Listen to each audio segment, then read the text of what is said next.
പെൺകുട്ടികളുടെ സിന്ദൂരം മായ്ച്ചവരെ നമ്മൾ ഈ ഭൂമുഖത്ത് നിന്ന് മായ്ച്ചു എന്നുള്ളത് അത് ഇന്ത്യക്ക് പ്രധാനമന്ത്രി എന്ന നിലയിൽ നരേന്ദ്രമോദി കൊടുക്കുന്ന ഒരു അഷുറൻസ് ആണ്.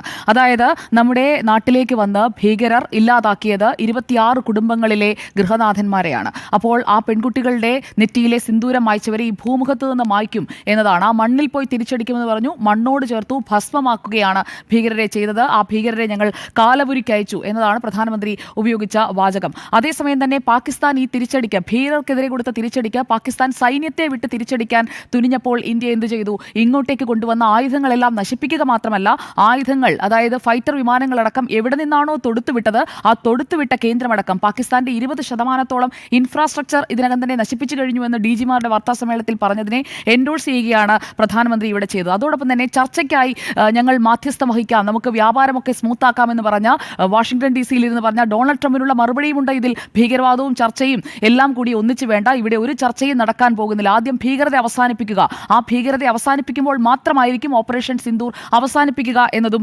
അദ്ദേഹത്തിന്റെ ഒരു സ്ട്രോങ് സ്റ്റേറ്റ്മെന്റ് ആയിട്ടാണ് ഞാൻ കാണുന്നത്. കാരണം പഹൽഗാമിൽ മതത്തിന്റെ പേരിലാണ്, സമാനതകളില്ലാത്ത ക്രൂരതയാണ് അവിടെ കാട്ടിയത് എന്ന് പ്രധാനമന്ത്രി ആവർത്തിച്ച് പറയുന്നുണ്ട്.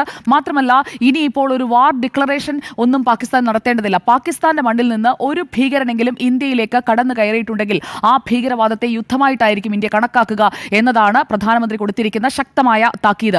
അതിനുള്ള മറുപടിക്ക് ഇന്ത്യയുടെ രീതിയായിരിക്കും, ഓൺ ടേംസിൽ അതിന് തിരിച്ചടി ഉണ്ടാകും എന്നതും പ്രധാനമന്ത്രി പറയുകയാണ്. അപ്പോൾ നിലപാട് വ്യക്തമാണ്. ഭീകരതയ്ക്കെതിരായ ഇന്ത്യയുടെ നയം എന്താണ് എന്ന് പ്രധാനമന്ത്രി വളരെ കൃത്യമായി തന്നെ പാകിസ്ഥാനും ലോകത്തിനും മനസ്സിലാക്കി കൊടുത്തു. ഇനിയിപ്പോൾ ഇടപെടാൻ ഡൊണാൾഡ് ട്രംപ് ആയാലും ആരായാലും ഇങ്ങോട്ട് വരേണ്ടതില്ല എന്ന മറുപടി.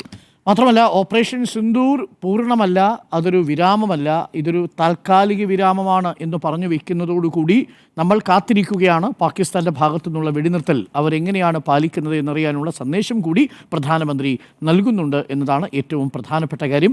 അങ്ങനെ പ്രധാനമന്ത്രി രാജ്യത്തെ അഭിസംബോധന ചെയ്യുന്നു. പഹൽഗാം വിഷയത്തിനു ശേഷം രാജ്യത്തെ ആദ്യമായിട്ടാണ് പ്രധാനമന്ത്രി നേരിട്ട് അഭിസംബോധന ചെയ്യുന്നത്. നേരത്തെ ബീഹാറിലെയും മഹാരാഷ്ട്രയിലെയും റാലികളിൽ മാത്രമായിരുന്നു പ്രധാനമന്ത്രി ഇക്കാര്യം ഉന്നയിച്ചിരുന്നത്.